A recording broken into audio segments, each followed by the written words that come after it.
View Now will bring us together. नमस्कार दोस्तों, मैं हूं आपका दोस्त राकेश और मैं लेकर आया हूं आपके लिए लेटेस्ट न्यूज़ जो कि है व्यू नाउ कंपनी के बारे में।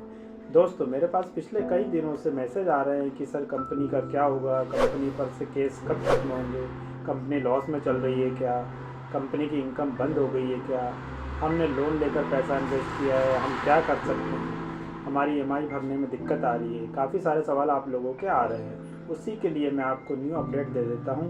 दोस्तों, सबसे पहले तो आपको पता होगा कि जो केस कंपनी पर लगे हैं उसमें काफ़ी हद तक कंपनी ने अपना पक्ष रखा है और कंपनी सही साबित हुई है।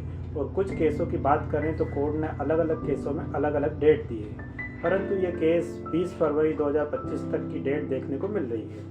तो आप लोगों से निवेदन है कि जिस तरह अभी तक आपने जो धैर्य बनाए रखा है उसी तरह से धैर्य बनाए रखें, क्योंकि सब कुछ ठीक रहा तो फरवरी में कंपनी के पक्ष में रिजल्ट आ सकता है और आप लोगों की सारी समस्याएं खत्म हो जाएंगी। बस थोड़ा और पैशन बनाए रखें।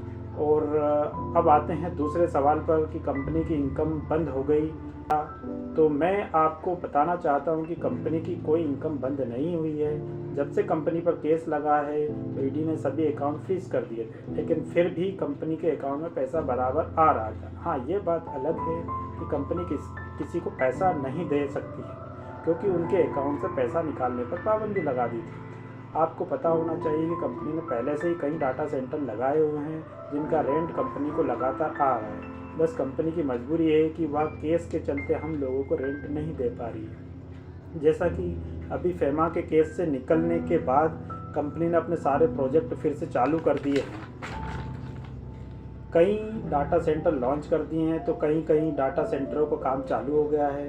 बस अब कुछ ही समय की बात और बची है। अभी तक आप लोगों ने जैसे अपना अपना अकाउंट मैनेज कर रहे हैं उसी तरह फरवरी मार्च तक करते हैं। मार्च आने से पहले आप लोगों को ज़रूर गुड न्यूज़ मिल सकती है। जैसा कि कंपनी के CEO मिस्टर सुखविंदर जी ने कहा है कि आप लोगों को जो परेशानी हुई है उसका उन्हें बेहद दुख है और आप लोगों को जो लॉस हुआ है उसकी भरपाई भी वो ज़रूर करेंगे। आप लोगों से निवेदन है कि फालतू की अफवाहों पर ध्यान न दें और इसी के साथ जय हिंद, जय भारत दोस्तों।